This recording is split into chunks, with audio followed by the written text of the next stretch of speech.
Welcome back to another episode of English and Beyond. This episode, as always, has a transcript available for it online, available at www.morethan.alanguage.com. And this may be an episode where you need it because we're going to be talking about a lot of quite unusual concepts with very specific vocabulary. And that's because I have a special guest with me, a bit of an expert on the occult, my friend Charlie. Charlie, I'm going to begin the podcast, as always, by giving a little speech, and then we will have a chat after that. Of course, Charlie, during the speech, you can interrupt me if you like. It's just highly unusual. Okay, well, that was clear. Well, excellent. So now let's turn to the material of the episode, all about superstitions. Sometimes I'm told that I might be a little bit mad. Mad can mean, of course, angry, furious, as in the phrase, my mum is mad with me because I broke her favourite vase. But it also means crazy, nuts, insane, etc. My mother used to tell me frequently that I was utterly mad, or sometimes mad as a hatter, an expression from which we get the Alice in Wonderland character, the Mad Hatter. Part of the reason for this alleged madness is the collection of habits that I picked up during my childhood. I think all children do some odd things during childhood, and I'm actually going to ask you, listener, to email me some of your own childhood insanities. You can send them through to me at oliver@morethan.alanguage.com. Some of the habits I'm going to discuss today are obviously superstitious. Others might appear a little more obsessive-compulsive in nature, but I think that there's probably quite often a connection between these in reality. So what exactly are superstitions? They're defined by Oxford's Learning Dictionary as the belief that particular events happen in a way that cannot be explained by reason or science, the belief that particular events bring good or bad luck. The funny thing about superstitions is that even though I don't really believe in them, I still find myself avoiding certain actions because of the potential bad luck. For example, it's often said that you shouldn't open an umbrella inside the house because it will cause bad fortune to rain down upon your household. I don't believe that that's true, but I do consciously and carefully wait until I'm outside to open my umbrella. Similarly, if I broke a mirror, apparently leading to 7 years bad luck, I would freeze with a slightly more profound horror than if I simply smashed a glass. I suppose that part of the reason for this is that deep down, I worry that unlucky superstitions are self-prophesizing. That is, they can make themselves become true. It might not be clear what I mean by that. Imagine a situation where you are worried that something bad will happen. Like, for example, you're going to fail an exam on a certain day. You keep thinking about it. It's been occupying your anxious mind for weeks. It preys on your mind, we can say. And then the day of the exam arrives. You're walking to the test centre deep in thought about what you're going to be asked, and suddenly a black cat crosses your path in front of you.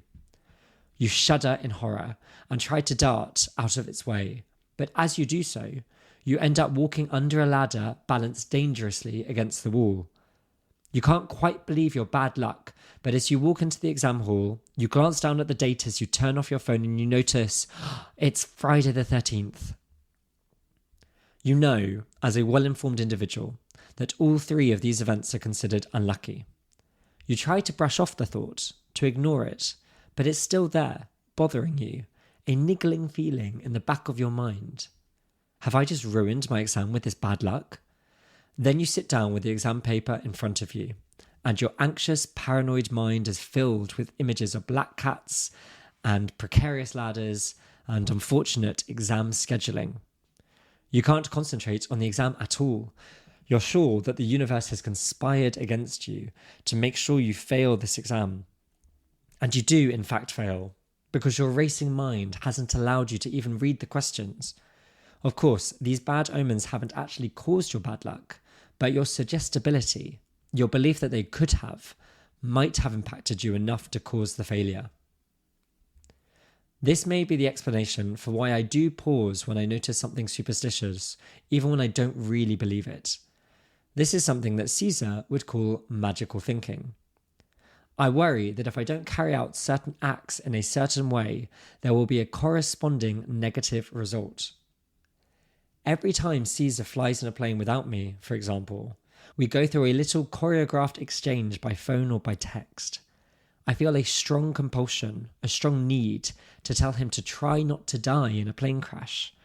And he promises me that he'll make his best efforts not to, and I tell him I love him. Now, since Caesar is not even in the cockpit, the control center of the plane, I obviously don't seriously believe that if I fail to tell Caesar to try not to die, that God will bring down a plane full of people to punish my negligence. Nevertheless, I will sit and worry about him more than if I do manage to get this message through to him. And I accept that is totally insane, but I generally do it anyway, just in case.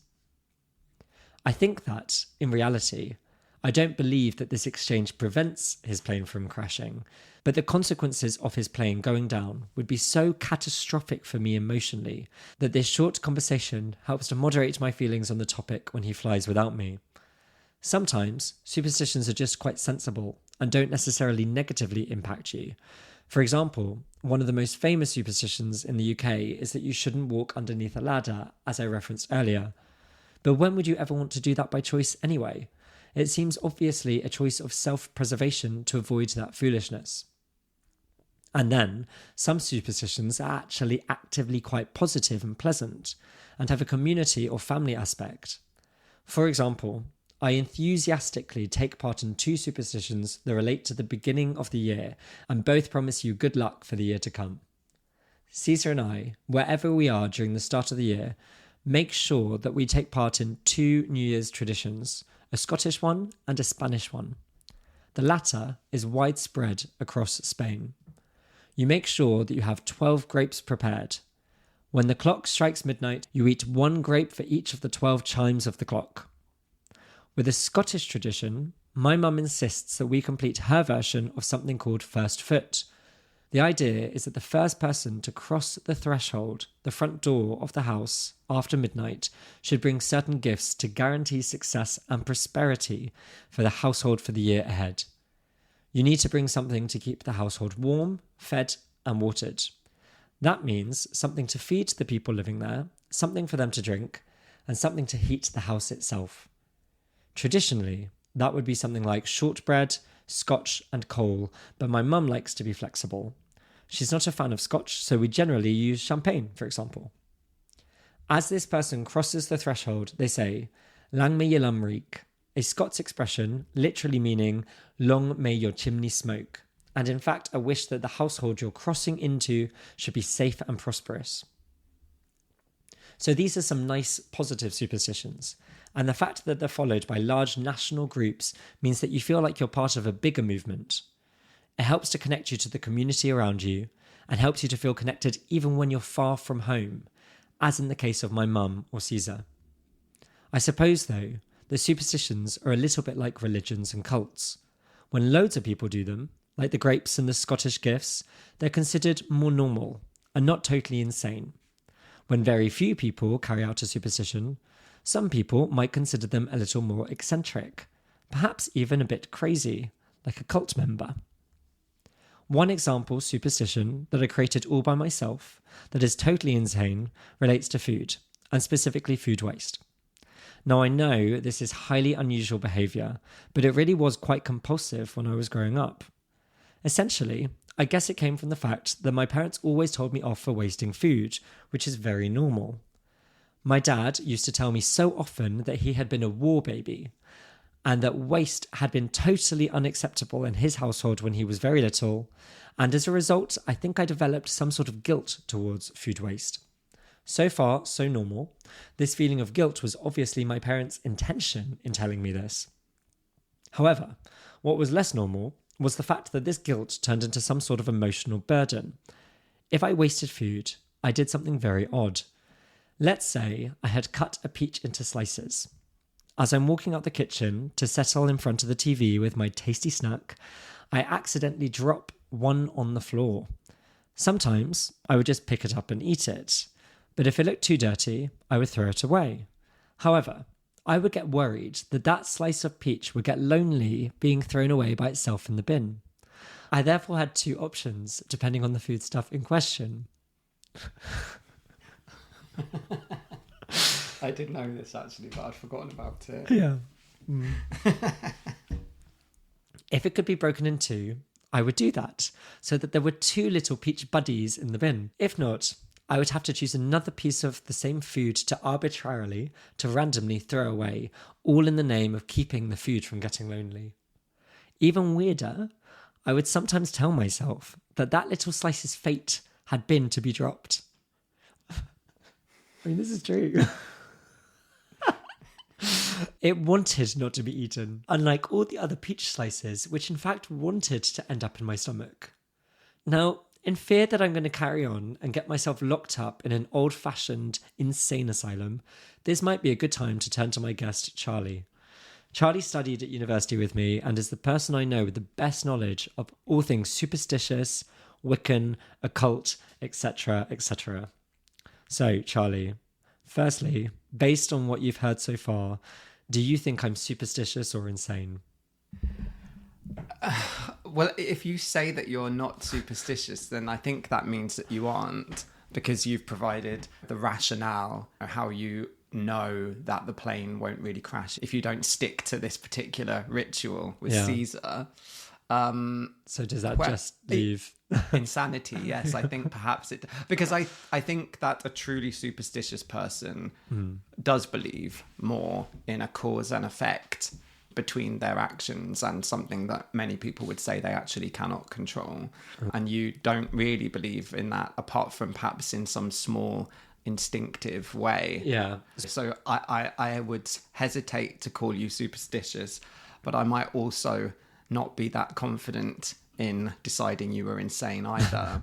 So actually on this topic, Charlie, something that I've never really had totally clear is how much do you believe in the tarot cards, in magic? I know that you have got some Wiccan traditions or habits, and there are things back in Devon where you're from that have a kind of ghostly attribute to them that you partake in. So, are you a believer? Yes, I think for the most part. I think it's probably unhealthy to let these things rule your life and govern your every decision. I don't think you should dwell on them too much.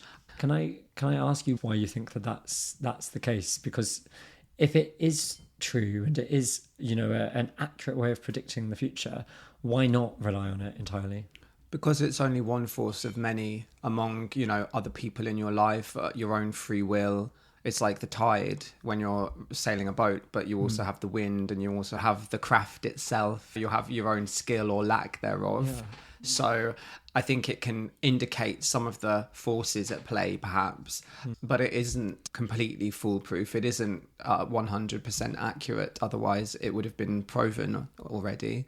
So I have observed in my life that I have seen accuracy beyond chance and beyond something that you could guess, but not to the point where you would put your whole faith in it, because there's lots of other things that have an effect on us. So when you say that you've seen something that beyond coincidence, beyond chance, has it predicted something accurately, I guess is... Yes. Yeah, I think so. I think, but you can... Oh yeah, go on. Is there one particular method that stands out to you as better than others? For example, is tarot that kind of link to the paranormal? Different types of divination, which is different types of fortune telling or trying to gain knowledge that you otherwise wouldn't have. They are quite different. For instance, astrology relies on something observable in nature. There are only 12 zodiac signs, but everyone has a unique birth chart that's much more complicated than that. Depending on the time you were born. Yes, exactly, and the place.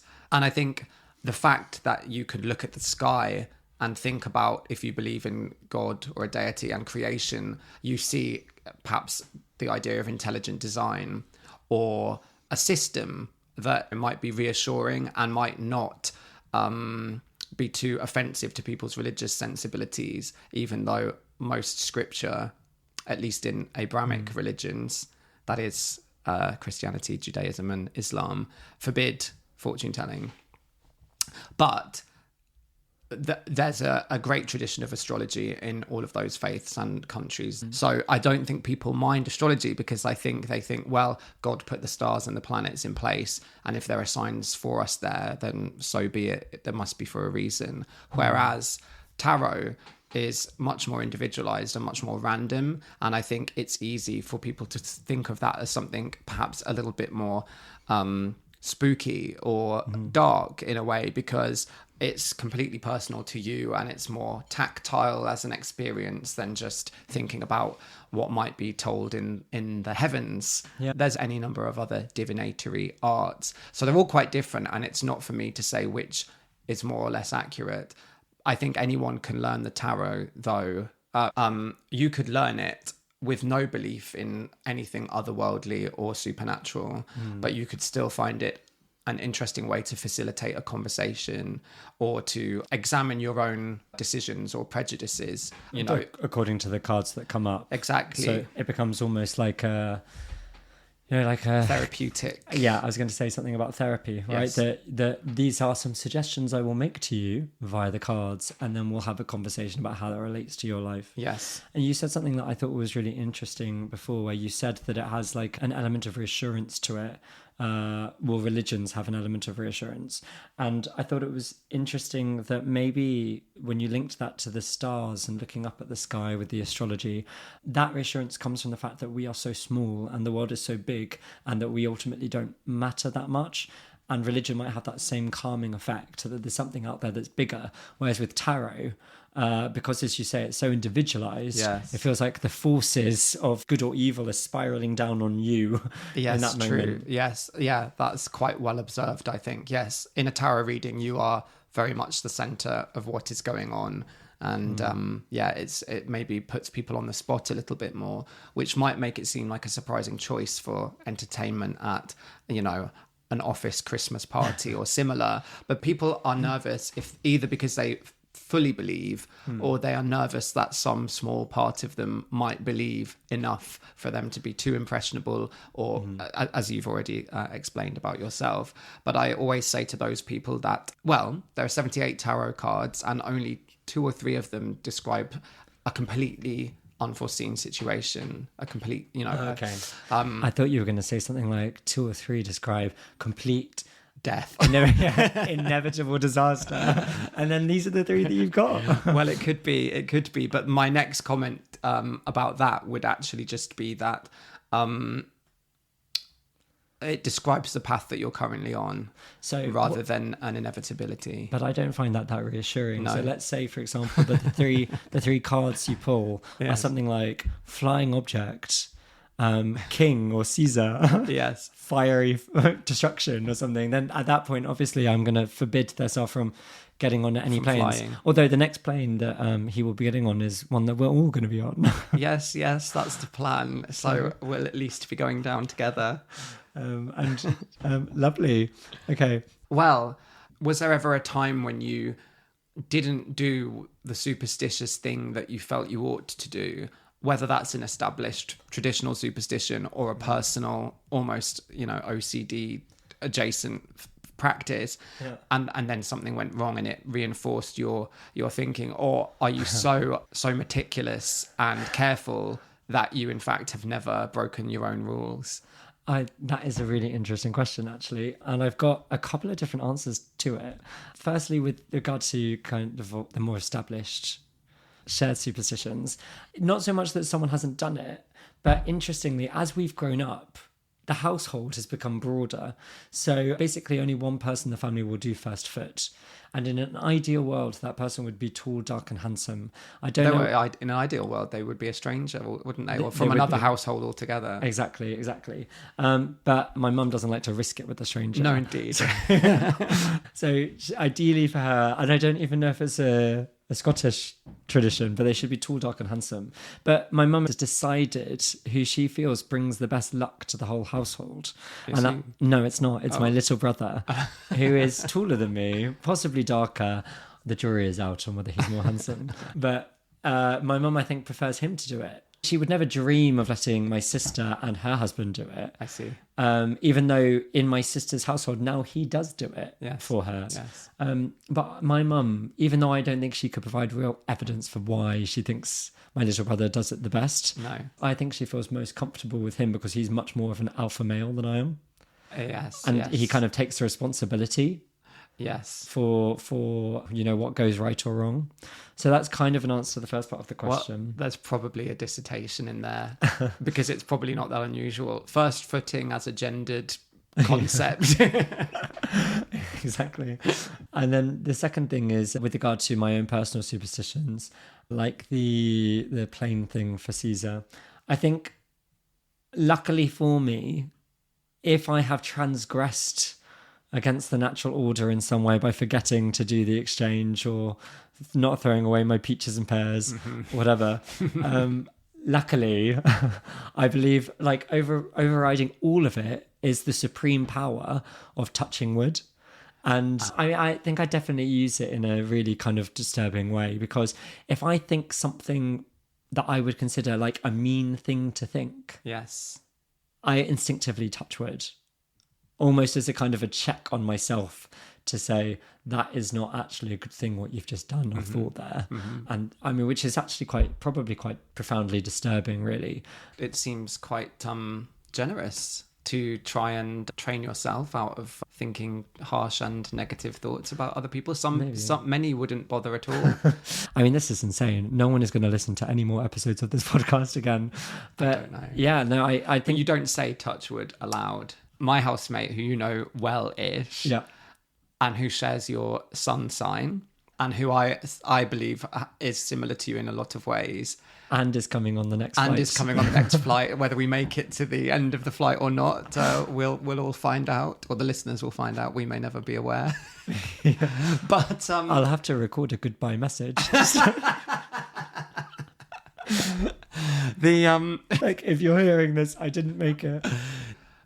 I think she is just like you insofar as she doesn't believe in anything spooky or otherworldly, but has a lot of superstitious behaviors, and recently scolded me. She told me off and said that I was wrong because touch wood, it involves a verbal utterance. You have to say touch wood. And I didn't realize that. And it sounds like you don't either. So, but of course, these things are all very individualized. Yeah. Well, I think regardless of the reality, like my mum with first foot, ultimately you do have to mold it to yourself, don't you? And I think that I touch wood so often that it would be impractical. Yes. So I think the most disruptive thing that I do is to salute a magpie, which also has an optional spoken version. And that's fine a lot of the time, unless you're with someone that you perhaps don't know very well, in which case they can find it confusing because it's a common superstition, but it's not so common that people immediately know what you're doing. I wouldn't have known. Right. And it can be, well, the poem that most people know goes 1 for sorrow, 2 for joy, 3 for a girl, 4 for a boy, 5 for silver, 6 for gold, and 7 for a secret never to be told. And the number of magpies indicates what is coming your way. And the one that you don't want is sorrow, which is a single magpie. And when you see a single magpie, you would salute it, and you might say something like, "Good morning, Captain." In order to avoid the bad luck. In order to avoid the bad sorrow. luck. But, when you're driving or something, it's not good to take your hand off the wheel and salute a magpie, or whatever it might be. But needs must, and Quite. Yeah. But sometimes I feel like the salute isn't really powerful enough, particularly if the magpie is very persistent, really determined to ruin your day. And there was a day in my career that was extremely difficult. I was on the way to a video shoot that I was overseeing for a charity campaign. And I was really in charge of this, even though I wasn't, filming or kind of directing or anything, but it was all being done on behalf of my small organization. And there was meant to be a celebrity in attendance for the shoot. And this magpie followed me all the way down the street practically. And the celebrity was a no-show. Oh, wow. Yeah. So had you saluted? Oh, I tried everything. But what I mean is sometimes it's not enough if that magpie really wants to get you. Really wants to cause you some trouble. Oh, how vindictive. Okay, well, bearing in mind then that recent negative omen that we've just discussed, shall we do the tarot? All right, we'll have to pause for me to get the card. So I know for this that it's most helpful if I choose a specific topic. Yes, a topic or a question to help us focus. And, Thesar and I already have the Spanish podcast and the Spanish course for false beginners, for people that want to improve their Spanish, Español Claro. So maybe we can do something about the potential success of this podcast. Perfect. And, it hopefully helping people to learn English. So. Yes. Well, what we'll do, I'm just shuffling the cards. The most simple card reading you can really do, other than just one, is past, present, and future. Okay. If you could, in your own time, in your own way, pass them to me one by one. When you so I just pick 3 cards? Yes. Okay.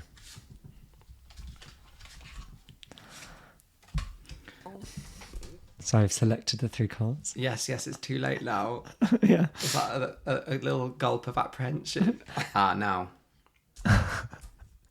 You must never have more cards reversed than upright. So when that happens, I'm turning them all around. Wow.